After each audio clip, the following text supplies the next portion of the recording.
문재인 대통령이 오늘 장관급 8명에 대한 개각을 단행하면서 2기 내각이 사실상 완성됐습니다. 네, 최창렬 용인대 교수와 함께 오늘 개각의 특징 살펴보겠습니다. 안녕하십니까? 안녕하세요. 예. 네. 자, 지난 3월 7명의 장관을 교체한 네. 뒤에 또 이번에 오늘 5개월 만에 이제 추가 개각이 이루어졌는데 먼저 전반적으로 어떻게 평가를 하셨어요? 오늘 이제 장관 4명하고 또 장관급 인사 여러 명을 내정을 했는데 네. 교수 출신이 많은 게 눈에 띄어요. 그러니까 조국 법무부 장관 내정자도 일단 뭐 교수 출신이니까 그렇죠. 물론 예. 전 민정수석이긴 합니다만 조국 전 수석을 포함해서 지금 나오는 이제 분들이 교수 출신들이에요. 네. 최기영 내정자는 서울대 공대 교수고 공과대학교, 그리고 이종욱 교수는 대구 카톨릭대 사회학과 교수입니다. 네. 그리고 김현수 이분은 이제 뭐 차관에서 이제 올라가는 분이고 한데 김현수 이분은 이제 교수 출신 아니고 네.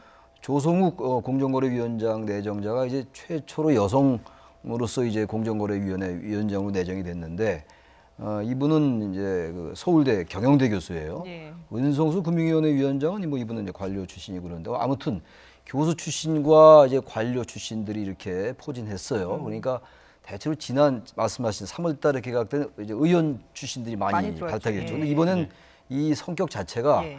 의원들을 이제 돌려보내는 총선 차출용 이제 개각이기 때문에 그렇죠. 현역 의원이 올 수가 없죠. 지금 네네. 이수혁 의원이 더불어민주당 의원이 주미대사로 이제 발탁이 됐는데 네. 내정이 됐는데 그건 뭐 임명이 되는 거죠. 그건 청문회를 거치지 않으니까.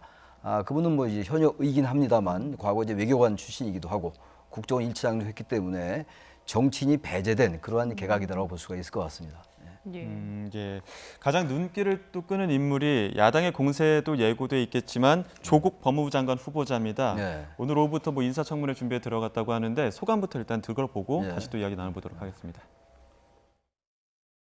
이제 떼약볕을 꺼리지 않는 8월 농부의 마음으로 다시 땀 흘릴 기회를 구하고자 합니다.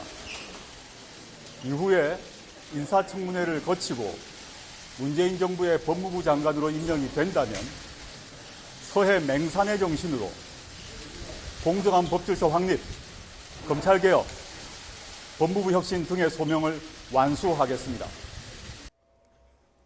야당 입장에서는 뭐 전쟁 선포다 이런 이야기까지 할 정도로 지금 조국 수석에 대한 공세가 만만치 않을 텐데 그럼에도 불구하고 이렇게 내정한 이후에는 지명한 이후에는 어떤 신뢰가 바탕이 됐다고 봐야 될까요? 문재인 대통령과 이 조국 내정자와의 관계는 예. 단순히 참모와 주군의 관계를 넘는 것 같아요. 제가 보기엔.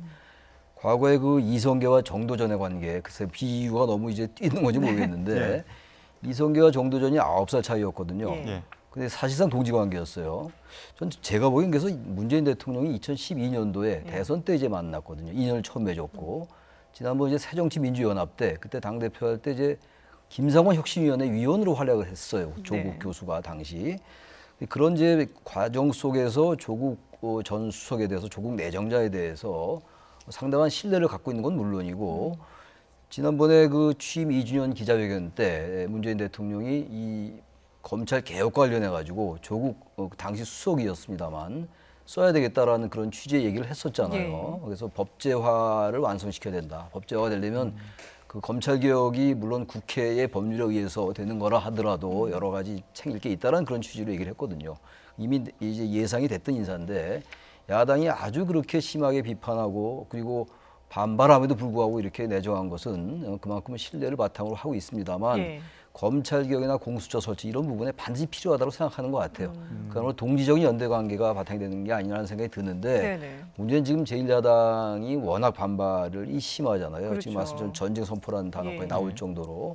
근데 그런 것들을 감수하겠다는 거거든요. 특히 최근에 이제 조국 내정자가 여러 국정 현안에 대해서 현재는 지금 이제 민간이나 마찬가지로 네네. 서울대 교수로 다시 돌아갔으니까 그럼에도 불구하고 여러 현안에 대해서 아주 SNS로 굉장히 활발하게 자기 의견을 표명하는데 어떤 때 볼 땐 굉장히 개성이 강하고 그리고 극명하게 갈리는 지지가 갈릴 수 있는 그러한 얘기들을 하고 있거든요. 지금도 여기도 지금 얘기도 보면 이건 문장이 좋은데 아주 레토릭 구사에 능해요. 아주 네네. 수사적인 표현을 많이 쓰잖아요. 이렇게 이런 부분들이 이제 아주 호불호를 극명하게 갈리는 그러한 이제 인물이거든요. 예, 뭐 농부의 마음이다, 그렇습니다. 서해 뭐 맹산의 서해 정신이다, 이런 뭐 이런 얘기들을 것도 보면 그렇고, 아무래도 이제 이 조국 전 수석을 지지하는 사람들은 굉장히 이게 가슴에 와 닿을 것이고 반대로 좀 비판적으로 보는 분들에게는 더욱더 이게 또 싫게 느낄 수도 있는 아주 호불호가 분명한 이런 사실상의 정치인이죠. 네네. 그러면서 이제 앞으로 이제 조국 내정자가 만약 법무장관이 된다면 뭐 되지 않겠습니까? 뭐 엄청나게 반발할 것이고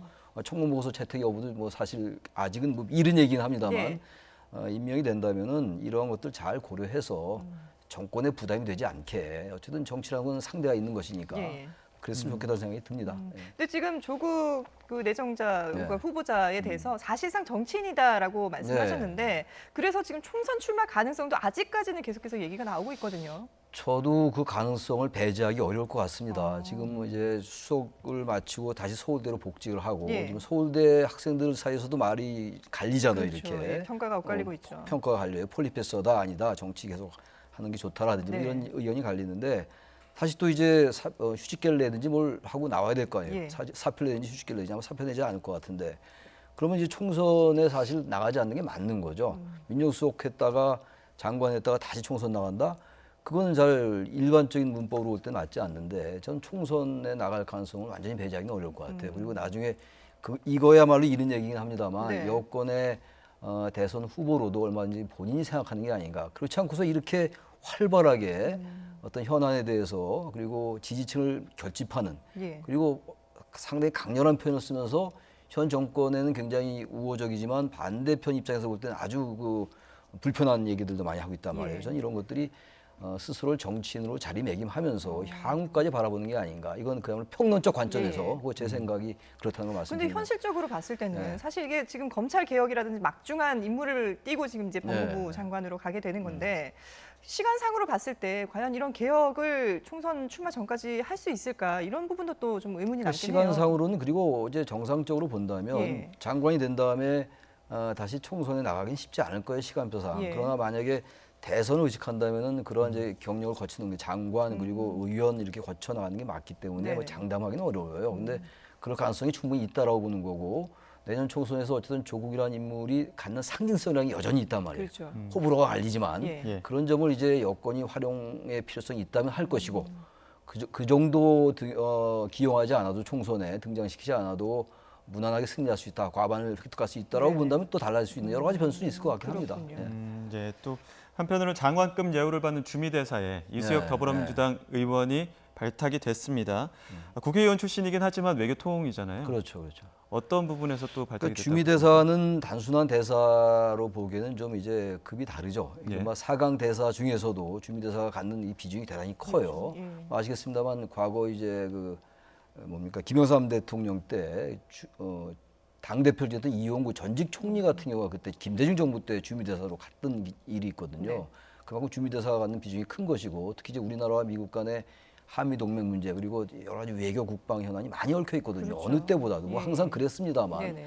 그런 점에서 이수혁 대사를 발탁한 거는 대사 이제 내정이 됐습니다만 미국과 상당한 조율이 있었다고 저는 봐요.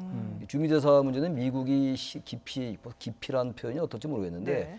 미국이 조금 썩 마뜩해하지 않는 인물은 우리가 잘 임명하지 않거든요. 네. 그런 면에서 볼 때 이수혁 의원에 대해서는 미국이 상당히 호감을 갖고 있는 게 아닌가. 외교관 출신이기도 하고 또 국정원 1차장도 했기 때문에 아마 그런 것들이 발탁 요인이 되지 않았냐 이렇게 생각이 됩니다. 예. 문정인 특보가 원래는 또 이름이 거론되기도 거론됐었죠, 했었잖아요. 예. 근데 이번에 고사했다고 본인이 고사했다라고 일단 전해지고 있어요.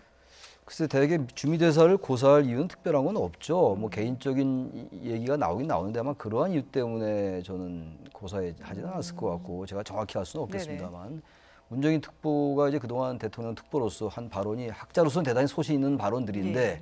과연 대통령 특보로서 적절한가라는 논란이 제기된 적이 몇 번 있었어요. 네네네. 아마 그런 점에서 미국이 볼 때 조금 불편했을 수 있지 않을까. 뭐 그런 추론이 가능합니다. 네네. 그래서 어쨌든 간에 여러 가지 이유 때문에 본인이 고사한 게 아닌지 뭐 그런 생각도 들기도 합니다. 예. 예. 예, 또 과기부 장관 후보자 얘기도 해봐야 될 것 같은데 최기영 서울대 교수입니다. 반도체 전문가인데 네. 지금 일본의 수출 규제 조치를 염두에 둔 어떤 임명이라고 봐도 될까요? 지명이라고? 그래서 뭐 과기부 장관은 대체로 이제 전문가들이 이제 발탁이 되고 그랬으니까 이분은 뭐 서울대 교수 출신이니까 그리고 지금 뭐 화면에 나오는 것처럼 네.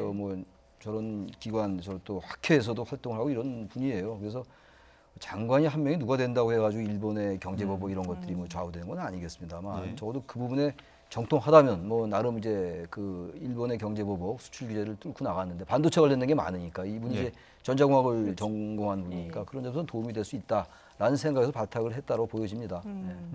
자, 그리고 지금 이번에 이제 세 번째 개각인데 네. 이 정부 출범부터 계속해서 유임된 장관들도 또 눈길을 그렇죠, 끌고 있습니다. 있거든요. 예, 예. 그 중에 가장 관심을 끄는 인물이 이제 김현미 국토부 장관인데 이번에 어떤 의도로 유임이 됐을까요? 그래서 김현미 교통부 장관은 뭐 현역 의원이니까 다음 총선에서 출마할 가능성이 여전히 높고 본인도 그러게요. 그쪽으로 이제 의지를 가지고 있어요. 예. 근데 지금 이 부동산 문제도 그렇고 마땅한 후임이 잘 물색이 안 됐던 것 같아요. 김현미 장관의 경우는. 네네. 그리고 최근에 그 한국당의 김연아 의원과 이제 그 일산 그러게요. 그 지역구 예. 관련해 가지고 많은 이제 논쟁도 있고 네네. 그랬어요. 그래서 상당한 의지를 갖고 있는 것 같은데 총선 출마에 일단 지금 이 상황을 좀 넘기고 부동산 가격을 좀 더 안정화시키고 그런 다음에 여전히 총선 차출될 가능성도 있지 않나라는 생각이 일단 듭니다.